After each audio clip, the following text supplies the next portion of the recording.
하나님 말씀 마태복음 23장 29절에서 39절까지 말씀 교독합니다.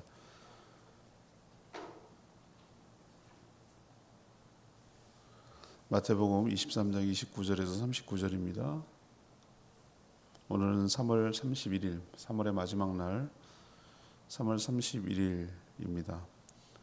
3월 31일자 본문 마태복음 23장 29절에서 39절까지 말씀 교독하겠습니다. 화 있을진저 외식하는 서기관들과 바리새인들이여, 너희는 선지자들의 무덤을 만들고 의인들의 비석을 꾸미며 이르되, 만일 우리가 조상 때에 있었더라면 우리는 그들이 선지자의 피를 인데 참여하지 아니하였으리라 하니, 그러면 너희가 선지자를 죽인 자의 자손임을 스스로 증명함이로다. 너희가 너희 조상의 분량을 채우라. 뱀들아, 독사의 새끼들아, 너희가 어떻게 지옥의 판결을 피하겠느냐? 그러므로 내가 너희에게 선지자들과 지혜 있는 자들과 서기관들을 보내매, 너희가 그 중에서 덜어는 죽이거나 십자가에 못 박고 그 중에는 덜어는 너희 회당에서 채찍질하고 이 동네에서 저 동네로 따라다니며 박해하리라. 그러므로 의인 아벨의 피로부터 성전과 제단 사이에서 너희가 죽인 바갈의 아들 사가랴의 피까지 땅 위에서 흘린 의로운 피가 다 너희에게 돌아가리라. 내가 진실로 너희에게 이르노니 이것이 다 이 세대에 돌아가리라. 예루살렘아 예루살렘아, 선지자들을 죽이고 내게 파송된 자들을 돌로 치는 자여, 암탉이 그 새끼를 날개 아래에 모음같이 내가 내 자녀를 모으려 한 일이 몇 번이더냐? 그러나 너희가 원하지 아니하였도다. 보라, 너희 집이 황폐하여 버려진 바 되리라. 내가 너희에게 이르노니 이제부터 너희는 찬송하리로다. 주의 이름으로 오시는 이여 할 때까지 나를 보지 못하리라 하시니라. 예수님은 서기관들과 바리새인들이 선지자의 무덤을 만들고 꾸미면서 자신들이 조상들이었다면, 그 시대에 있었다면 죽이지 않았을 거다, 이렇게 말하는 것을 보고 책망하셨어요. 그들도 똑같이 했고 더 할 것이라는 얘기였죠. 예수님은 그들을 향해서 조상의 분량을 채우라고 비꼬셨습니다. 그리고 그 모든 악행의 책임이 그들에게 돌아갈 것이다 라고 경고하셨죠. 하나님은 그들을 품으려 하셨지만 그들은 끝까지 거부한 패역한 족속들이라고 책망하는 내용이 오늘 내용이 되겠습니다. 오늘 질문은 토요일에 이어서 왜 서기관과 바리새인들에게 화가 있는가? 왜 서기관들 화 있을진저 이렇게 표현했거든요. 서기관과 바리새인들의 왜 화가 있느냐, 이것이 이제 오늘 질문이 되겠습니다. 먼저 29절에서 31절까지 말씀입니다. 예수님은 그들의 이중성과 외식 때문에 그렇습니다. 그들의 이중성 그리고 그들의 외식 때문에 화가 있을 거라고 말하는 것이죠. 예수님은 서기관들과 바리새인들을 향해 신랄하게 이제 비판하셨는데, 이들은 선지자들의 무덤을 만들고 또 의인들의 비석을 꾸몄습니다. 그러면서 자신들이 그 조상 때에 살았더라면 조상들처럼 선지자들이나 의인들을 죽이는데 참여하지 않았을 것이다, 이렇게 말하는 거죠. 예수님은 그들을 향해서 그러면 너희들이 스스로 자신들이 선지자와 의인들을 죽인 자들의 자손이구나 라는 것을 자기 입으로 고백하는 것이라고 말하는 거죠. 말이 되죠, 그죠? 그 당시 있으면 자기는 안 죽였을 거다 말하는 얘기는 우리 조상들처럼 있었으면 안 죽였을 거다, 자기는 아니라는 거죠. 그 얘기는 곧 그들의 후손이 너희들이라는 것이 자백하는 거잖아요. 그러면 그들은 정말로 그들의 말처럼 다를까? 아니죠. 예수님 말한 게 그게 아니죠. 이들도 조상들과 전혀 다르지 않고 오히려 한술 더 뜨는 사람들이죠. 더한 사람들이죠. 오히려 선지자들의 무덤을 만들고 의인들의 비석을 치장하고 세워서 자신들은 그런 유의 사람들이 아니야라는 것을 말하고 숨기고 있지만, 오히려 자기들을 더하면서 그런 것을 통해서 위장하고 숨기려고 하는 그들의 이중적인 모습, 그리고 쇼하는, 자기들의 더한 악함을 숨기려고 그렇게 포장하는 외식이 가득하다고 예수님이 말씀하는 것이죠. 자신의 실체를 보지 못하거나 또는 잘 알고 있으면서도 교활하게 숨기고 있다라는 점을 예수님이 책망하고 있는 것이에요. 그래서 더 악하다는 겁니다. 우리도 조상 탓을 할 때가 많아요. 요즘 을사오정 얘기를 많이 하던데, 나라를 일제히 팔아먹은 자들을 대표하고 그 자손들, 그때는 그렇게 하는 게 자기가 살 길이라고 생각했는지 모르겠죠. 이완용 평전을 읽어보면 이완용이가 대표적인 친일파고 나라를 팔아먹은 자로 있는데, 그 사람은 참 처음에는 문학도 뛰어나고요, 굉장히 똑똑한 사람이었어요. 똑똑하니까 나라 이거 망할 것 같으니까 가룟 유다처럼 나라를 팔아넘기고 자기 가문, 자기 자손들이 살궁리한 거예요. 빨리 판단한 거예요.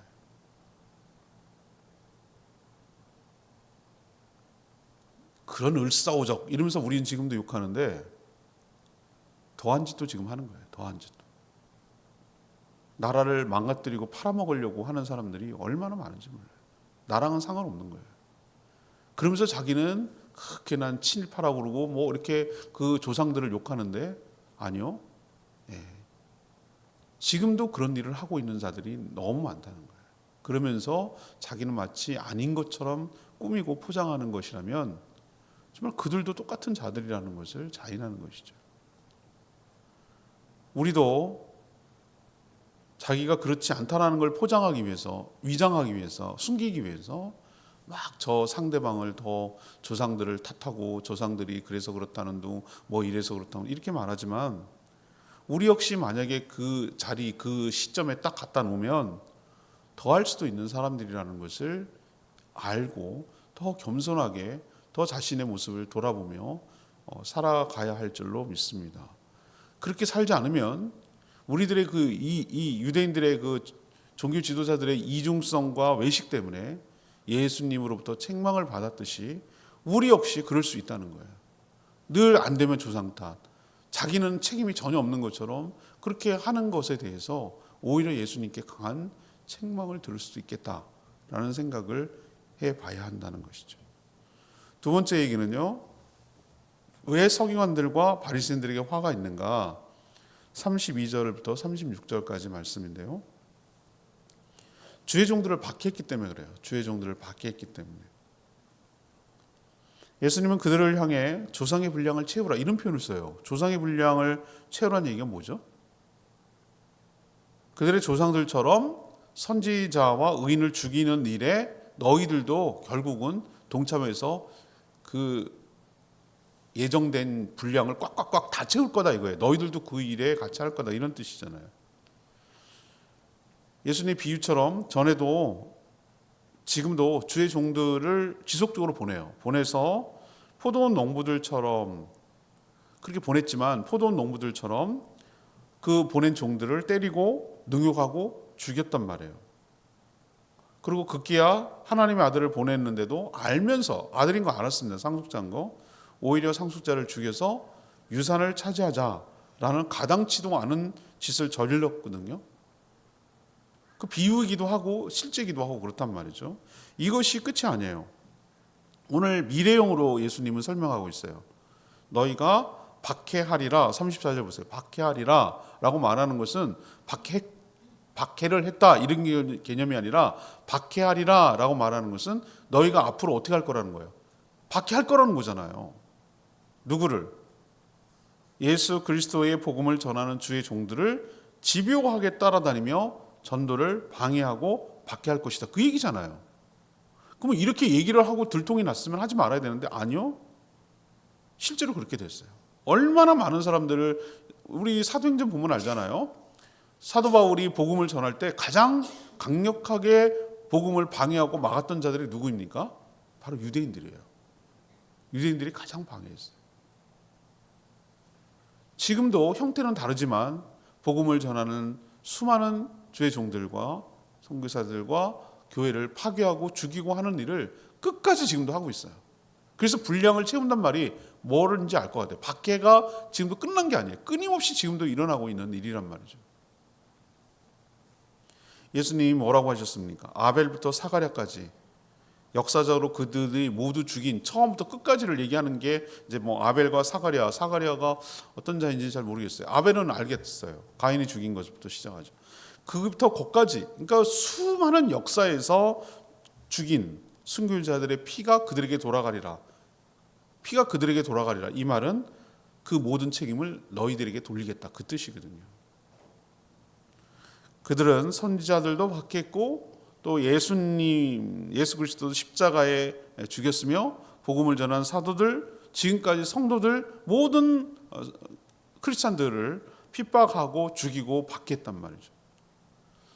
억울한 죽음이겠습니까? 억울해 보이죠. 그런데 오늘 말씀을 통해서 우리가 위로를 받는 것은 그 모든 것을 모른다고 하지 아니하시고 그 모든 박해의 책임을, 그 피해의 대가를 그들에게 책임을 돌리겠다, 요구하겠다라고 오늘 분명하게 말씀하고 있는 거 기억하셔야 돼요. 왜 그들에게 화가 있습니까? 두 번째는 바로 주의 종들, 하나님께서 보낸 종들을 박해하고 죽였기 때문에 그들에게 화가 있는 것이죠. 세 번째는 왜 그들에게 화가 있습니까? 37절에서 39절까지 말씀이에요. 37절에서 39절. 주님의 은혜를 거절했기 때문에 그렇습니다. 예수님은 선지자들 죽이고 하나님이 파송한 종들을 돌로 쳐서 죽인 예루살렘을 향해서 탄식하는 말씀을 하세요. 여기서 예루살렘은 어떤 하나의 도시의 개념이 아니라 이스라엘 백성 전체를 상징하는 상징어죠. 서울에서 말씀드렸습니다. 이렇게 말하면 서울시티라는 개념이 아니라 대한민국을 말하는 것이죠. 오늘 30절에 보면 하나님이 마치 암탉이 그들의 새끼 병아리를 날개 아래 모아서 품으려 하는 것처럼 그들을 모아 품으려고 하셨지만 병아리인 그들, 이스라엘 백성들이 번번이 거절하고 거역했다고 오늘 예수님이 설명하고 있어요. 그러니까 하나님의 호의, 하나님의 은혜를 멸시하고 자기 발로 걷어찬 것이죠. 이제 그들이 저지른 악행, 이 악행에 대한 대가를 치를 것이라고 분명히 경고하고 있어요. 38절에 제가 유심히 본 게 있습니다. 예수님은 그 성전을 향해서 나의 집이라고 하지 않으셨어요. 뭐라고 합니까? 너희 집이라고 하셨어요. 너희는 나와 상관이 없다는 거예요. 나의 집이 아니에요. 이제부터는 그 이스라엘 백성들이 살아가는 예루살렘은 너희 집이에요. 이제는 상관없다는 뜻이고 무너져서 황폐하게 될 것이라는 예고이기도 해요. 실제로 그렇게 됐어요.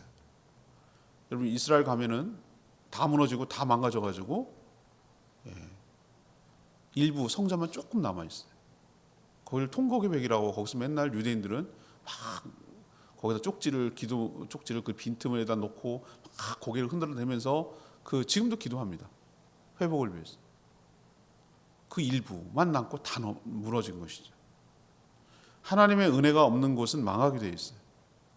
주님 다시 오시는 그날까지 다시는 주님을 보지 못할 것이다 라고 그들에게 말하고 있어요.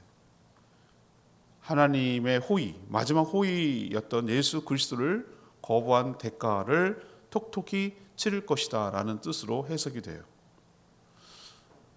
이걸 보면서 우리는 어떤 생각이 듭니까? 암탉이 병아리를 날개 아래 모으려고 하는 하나님의 그 호의와 그 은혜를 걷어차고 거절했을 때는 그 후과, 그 결과가 엄청나게 다가올 수도 있겠다라는 은혜를 은혜인 줄 모르고 귀한 줄 몰랐을 때, 거절했을 때 이런 결과가 올 수도 있겠다라는 생각을 이들을 보면서 우리도 해야 할 줄로 압니다. 역시 내면의 말씀이 그 37절 그 암탉 얘기를 하고 싶은데요. 암탉이 그 새끼를 날개 아래 모은 같이 내가 내 자녀를 모으려 한 일이 몇 번이더냐. 하나님이 아무리 은혜와 사랑을 주시려고 해도 거부하고 거절하면 받을 수가 없어요. 사랑은 강제로 되지 않아요. 강제가 되는 순간 사랑이 아니에요. 그렇죠? 선택의 여지가 없으면 그건 사랑이 아니에요. 자발적인 사랑이 아니에요. 하나님은 딱 하나만 보시거든요. 자신의 아들 예수 그리스도를 영접하는지 거부하는지 이것으로 구원이 결정돼요. 어미의 날개 안으로 들어가야 사는 병아리처럼 예수 그리스도를 믿어 하나님의 품에 거할 때 비로소 안식을 누리게 될 줄 믿습니다. 이 얘기를 지금 품는다는 얘기로 하시는 것이죠. 토요일에 이래서 오늘까지 말씀은 무엇입니까? 이 바리새인들 그리고 서기관들을 향해서 예수님이 7번이나 화했을진저 이렇게 표현하고 있는 것을 1차적으로는 그들에게 해야 되겠지만 2차적으로는 우리도 이런 모습이 있다면 동일하게 적용할 수 있다는 생각을 가지고 자신을 돌아보는 계기로 삼아야 될 줄로 압니다. 첫 번째는 나는 안 그랬을 거야 라고 말하지 말고 나도 그런 상황이면 더 했을 수도 있어 라고 생각을 해야 되는 것이죠. 이중성, 외식을 버려야 된다는 것이고, 두 번째는 주의 보낸 종들을 박해하고 그 듣기 싫어하고 이렇게 하는 그것에 대한 대가를 치를 거라는 거예요. 세 번째는 무엇입니까? 하나님께서 품으려고 하고 한 호의, 은혜를 갖다가 자기 발로 걷어차고 거액한 대가를 치를 것이에요. 그래서 화가 있다고 말하는 것을 우리도 유심히 잘 듣고 이런 화가 우리에게는 미치지 않도록 살아가는 저희 모두가 되기를 원합니다. 오늘 말씀 붙들고 기도하기 전에 아까 불렀던 282장 찬양지 찬양 282장 부르고 기도하겠습니다. 찬양지 282장 주의 사랑을 주의 선하심을 찬양합니다. 주의 사랑을 주의 선하심을 주의 사랑이 주의 선하심을 주의 은혜를 생각해보라. 하늘보다도 더 높으신 아버지의 사랑 크고 놀랍네. 아버지 사랑 크고 놀랍네. 내 어찌 그 사랑 잊으리. 내 어찌 주의 잊으리. 내 영혼의 모든 소원 만족시키. 하나님 주의 사랑이 주의 사랑이 주의 선하심을 주의 은혜를 생각해보라. 하늘보다도 더 높으신 아버지의 사랑 크고 놀랍네. 아버지 사랑 크고 놀랍네. 나귀를 잃고 헤맬 때 그 사랑 날 찾아 내셨네. 내 영혼의 모든 소원 만족시키. 하나님 주의 사랑이 주의 선하심을 주의 은혜를 생각해보라. 하늘보다도 더 높으신 아버지의 사랑 크고 놀랍네.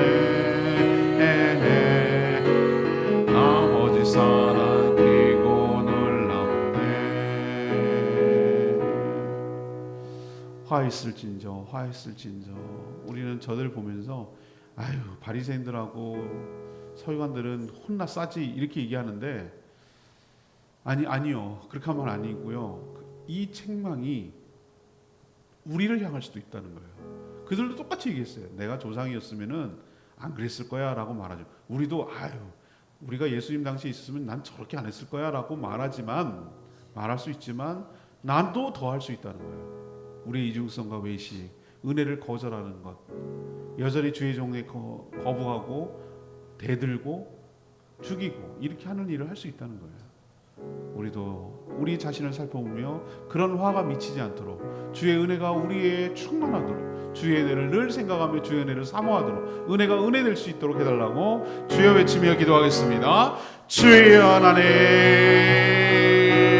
주의 사랑이 주의 선하심을 주의 은혜를 생각해보라. 하늘보다도 더 높으신 아버지의 사랑 크고 놀랍네. 아버지 사랑 크고 놀랍네. 내 어찌 그 사랑이 지리 내 어찌 주의 긍휼이 지리 내 영혼의 모든 소원 만족시키 하나님. 주의 사랑에 주의 선하심을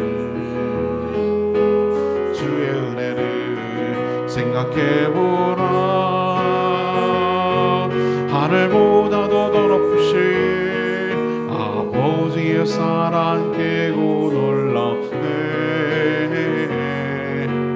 아버지 사랑 크고 놀랍네.